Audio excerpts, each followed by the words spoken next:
we came up with this inexpensive yet super effective brake cooling solution for your F8X, and we did a bunch of testing back to back to make sure it was the solution to keep your brakes cool on track.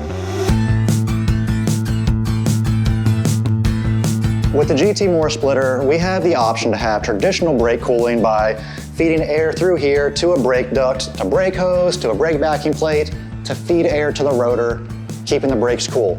However, not everyone wants to run a big splitter like this on their car. Maybe you're street driving your car, maybe you just don't want to have air on your car right now, and you want to have some brake cooling. So we're trying to think, okay, how do we get more brake cooling to this? Because the whole front end of this car is filled with coolers. E36, E46 days, you were able to pop a fog light out and put a brake duct in, run some hose to a backing plate. Don't have that luxury on F8X cars because of how many coolers there are on the front of this thing. So these mount to the tension strut, whether it's a stock arm or an aftermarket arm, like an SPL in this car, and just grab the air, feed it to the back of the rotor, help cool your brakes.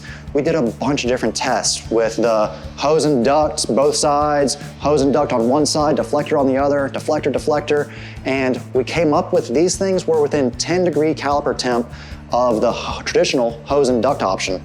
Now, that's less than 4% difference. So pretty impressive for this inexpensive little deflector that can just feed air to your rotors, which improves rotor and pad life, as well as the confidence going into braking zones with some of the extreme speed we know these cars can hit.